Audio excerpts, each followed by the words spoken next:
Good morning guys. आज आप लोगों का करंट अफेयर्स का सेशन है, तो चलिए टाइम वेस्ट नहीं करते, सीधा तैयारी करते। ठीक है, प्रीलिम्स का क्वेश्चन सॉल्व करते जो कि करंट अफेयर्स के बने हैं, मोस्ट इंपॉर्टेंट क्वेश्चन। ठीक है, अच्छा एक चीज़ आप लोग हमेशा ध्यान रखिएगा कि जो करंट अफेयर्स के भी क्वेश्चन आते हैं ना, देखिए करंट अफेयर्स तो डेली आता है और करंट अफेयर्स इतना आता है कि मतलब बहुत आता है, जितना पढ़िएगा उतना कम है। ठीक है, तो उसमें से भी चुन चुन के जो मोस्ट इम्पोर्टेंट है जिससे क्वेश्चंस बन सकता है, ये सारे टॉपिक्स आपको अच्छे से रिवीजन कर लेने। ठीक है, मान के चलिए अगर मैंने आपको ए टॉपिक का क्वेश्चन आंसर करवाया, ठीक है, तो आपको एक चीज़ ध्यान रखना है, ये टॉपिक को आप लोग पूरा आता है कि नहीं। अगर नहीं आता है तो आप लोगों को वो पढ़ लेना है। क्यों? क्योंकि वो टॉपिक आ सकता है एग्जाम में। ठीक है, तो आप लोग इससे एक इंडिकेशन भी समझ लीजिएगा, जो जो क्वेश्चन करवाया जाएगा वो टॉपिक, अच्छा एक टॉपिक है तो इससे 2 क्वेश्चन करवाया जाएगा। ठीक है, 1 और 2 क्वेश्चन, जिससे आप लोगों को क्लैरिटी अच्छे से मिल जाएगा और आप लोगों को ये क्वेश्चन हमेशा सॉल्व करना है। ठीक है, समझ में आ गया? तो चलिए सॉल्व करते हैं, अब शुरुआत करते हैं, टाइम वेस्ट नहीं करते।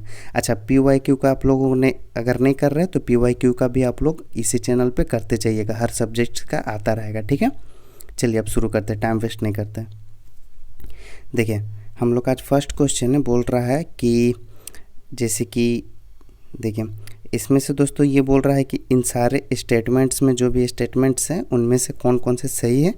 ठीक है, तो आइए देख लेते कौन कौन से इसमें से सही है। तो फर्स्ट स्टेटमेंट बोल रहा है दोस्तों, to be considered a heritage manuscript it must be at least 75 years old and possess scientific, historical, literary और कल्चरल वैल्यू।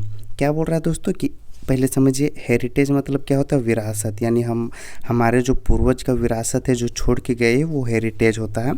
और मनुस्क्रिप्ट क्या होता है, मनुस्क्रिप्ट यानी कुछ लिखा गया है, हाथों से पहले लिखा गया। कहाँ लिखा जा सकता है, कहीं पर भी लिखा जा सकता था। तो ठीक है, वो बोल रहा है कि 75 ईयर्स ओल्ड होना चाहिए। ठीक है, और पोजे साइंटिफिक भी होना चाहिए, मतलब साइंस उसको अप्रूव करे, हिस्टोरिकल होना चाहिए, लिटरेरी होना चाहिए या तो फिर कल्चरल होना चाहिए। ठीक है, तो पहला स्टेटमेंट ये बोल रहा है। दूसरा बोल रहा है printed books and lithograph are also recognised as manuscript if they are more than 100 years old. दूसरा बोल रहा है दोस्तों प्रिंटेड बुक्स। अब यहाँ पे लिथोग्राफ बोल रहा है, तो लिथोग्राफ्स का मतलब होता है कि जो पत्थर होता है ना, जैसे ये पत्थर, तो इसको काट के इस तरह से बना के इसमें कुछ कुछ लिखा जाए, वो होता है लिथोग्राफ्स। ठीक है, तो उसको भी मनुस्क्रिप्ट्स बोला जा सकता है अगर 100 ईयर्स ओल्ड का, तो ये बोल रहा है। तीसरा बोल रहा है दोस्तों the Bakhshali manuscript written on, देखिए इसको फिर अच्छे से देखिए, यहाँ बोल रहा है the Bakhshali manuscript written on birch bark contains the earliest recorded use of the symbol of zero. तो ये बोल रहा है कि जो ये जो मनुस्क्रिप्ट है ना, ये अर्लीस्ट है एक, और इसमें से अर्लीस्ट जीरो का विवरण मिलता है। ठीक है, तो इसमें से कौन सा सही है दोस्तों, तो अगर आप लोग इसमें देखेंगे, जो देखिए यहाँ पे ऑप्शन दिया हुआ है। ठीक है, तो इनमें से 1, 3 और 4 ही सही होगा। अच्छा 4 का ऑप्शन नहीं पता, 4 का ऑप्शन ये है कि about 75% of India's manuscripts are in Sanskrit while in the rest in regional language. ठीक है, तो सही बात है, लगभग 75% इंडिया का जो मनुस्क्रिप्ट्स है वो संस्कृत में। ठीक है, तो इसका जो राइट आंसर क्या हो जाएगा, 1 हो जाएगा, 3 हो जाएगा, 4 हो जाएगा, वो 2 होगा, गलत होगा। क्यों? क्योंकि प्रिंटेड बुक्स उस समय आते ही नहीं थे, तो कैसे होगा। ठीक है, तो इसका 1, 3, 4 सही होगा। आइए अब इसी टॉपिक से एक और एक क्वेश्चन ले लेते हैं। ठीक है, देखिए अब इसमें से नेक्स्ट क्वेश्चन बोल रहा है विथ रेफरेंस टू द ज्ञान Bharatam mission consider the following. अब ज्ञान भारतम मिशन के बारे में इनमें से बताना दोस्तों। जो मनुस्क्रिप्ट्स को हम लोग को क्या बोलते हैं, उसको प्रिजर्व करने के लिए एक इंडियन गवर्नमेंट ने मिशन लाया है जिसको बोलते हैं भारतम मिशन, जिससे हम लोग का जो कि पहले का रखा हुआ वो हिस्टोरिकल चीज़ें हैं, खास करके मनुस्क्रिप्ट्स वगैरह, जिसको बाद में जाके पढ़ा जा सके, तो इसीलिए वो मिशन लाया गया। ठीक है, तो वो पहला क्वेश्चन भी इसी से था। ये क्या बोल रहा है, फर्स्ट में देखिए it aims to digitise and preserve over 1 crore manuscripts across India, मतलब लगभग 1 करोड़ से भी ज़्यादा मनुस्क्रिप्ट्स को डिजिटाइज करेगा, मतलब इंटरनेट में डालने की बात कर रहा है। दूसरा हम बोल रहा है it is implemented by the ministry of culture with enhanced budgetary support to the national manuscripts mission. ये मिनिस्ट्री ऑफ कल्चर के द्वारा ये इम्प्लीमेंट किया जा रहा है।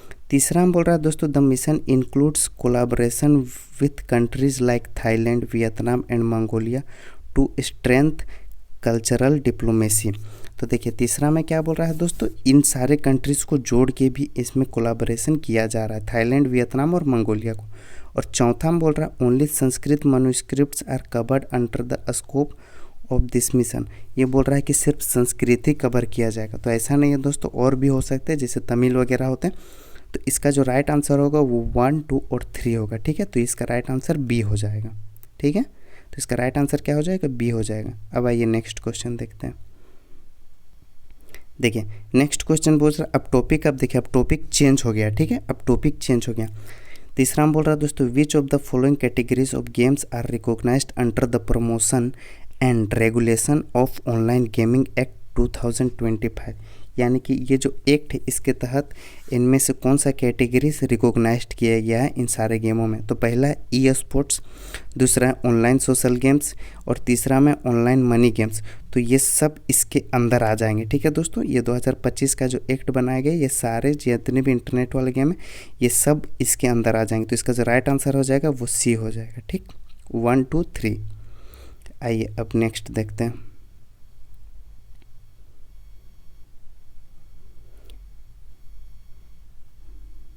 देखिए दोस्तों नेक्स्ट क्वेश्चन बोल रहा है कि with reference to the promotion and regulation of online gaming act 2025 consider the following statement.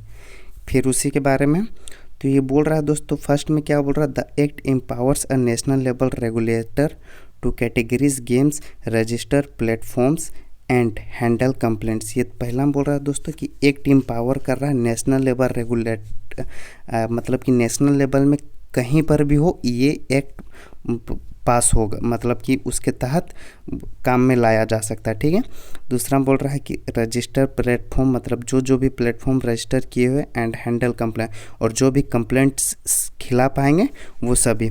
दूसरा बोल रहा है दोस्तों offering online money games is punishable. अगर ऑनलाइन मनी गेम को ऑफर किया जा रहा है तो पनिशेबल हो सकता है, कितना का, 3 साल का हो सकता है और 1 करोड़ का फाइन लग सकता है। And such offences are cognizable and non bailable.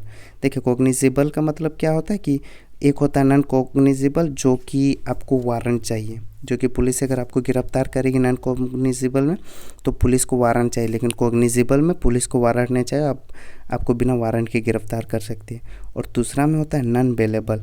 Non bailable क्या होता है, ऐसा मतलब इसका मतलब ये नहीं बेल नहीं मिलता है, बेल मिलता है, लेकिन अगर बेलेबल होता तो पुलिस ही बेल दे सकते थे, लेकिन नॉन बेलेबल में आपको जज यानी कोर्ट बेल देगा। ठीक है, और चलिए ये समझ में आ गया। और तीसरा में बोल रहा है कि the ministry of youth affairs and sports is tasked with promoting e sports under this act.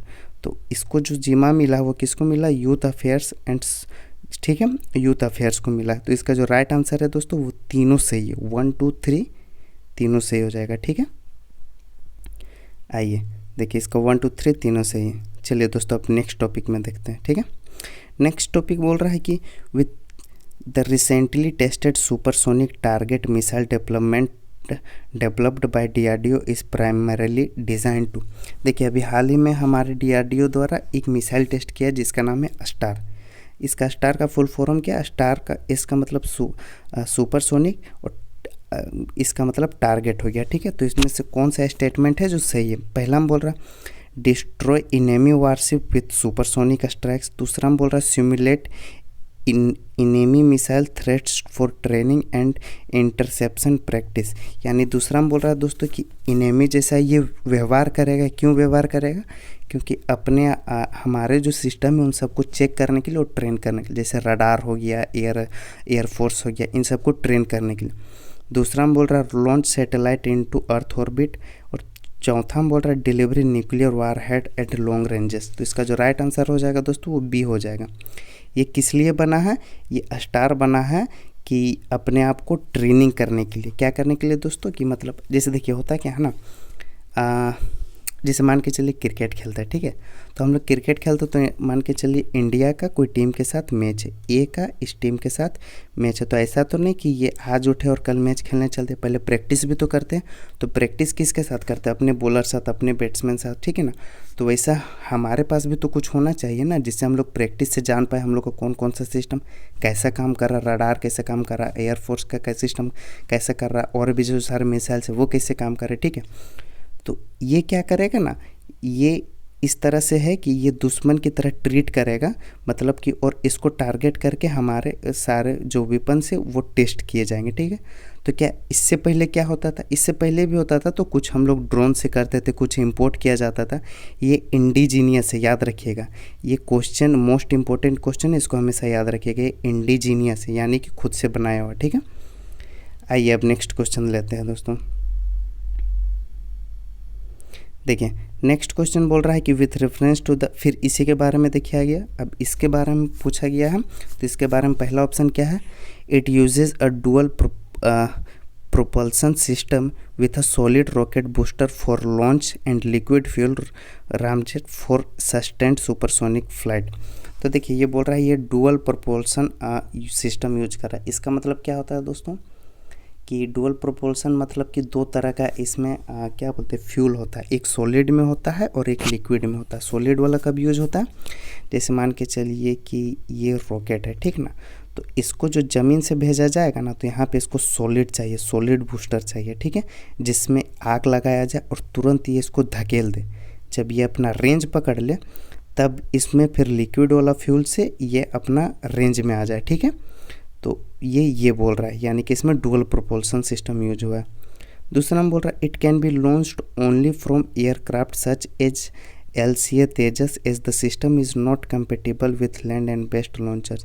ये बोल रहा है कि तीसरा कि ये सिर्फ एयरक्राफ्ट से ही लॉन्च हो सकता है, ठीक है, लैंड से ये नहीं बना है लैंड से लॉन्च होने के लिए। और तीसरा हम बोल रहा है star is capable of simulating both low altitude sea skimming missile threats and high altitude plunging attacks. ये बोल रहा है कि मतलब देखिए ये बोल रहा है कि ये स्टार जो कैपेबल है लो एल्टीट्यूड में, लो एल्टीट्यूड में मतलब क्या हो गया, मतलब समुद्र तल के सामने से, ठीक है, एकदम समुद्र तल के सामने से भी ये उड़ सकता है, और हाई एल्टीट्यूड में भी मतलब ऊपर भी जा सकता है, ठीक है। तो इसका जो राइट आंसर हो जाएगा दोस्तों वो सिर्फ 1 होगा और 3 होगा, यानी कि आंसर सी होगा इसका राइट आंसर, ठीक है, समझ में आ गया। चलिए दोस्तों देखिए 1 और 3 हो गया। अब आप लोग को क्या करना है ना, इन सारे टॉपिक्स को अगर नहीं पता है तो अच्छे से देख लीजिएगा, ये सारे मोस्ट इम्पोर्टेंट है, इन सबको फन में मत लीजिएगा, सीरियस लीजिए, और आप लोग देखिए एग्जाम में लगभग क्वेश्चन बनेंगे, ठीक है। तो चलिए अब नेक्स्ट दिन मिलते हैं दोस्तों, और आप लोगों को अगर और PYQ का भी आप लोग सेशन करते रहेगा, और फिर देखिए प्रीलिम्स कैसे फोड़ते हैं अपन, ठीक है। चलिए।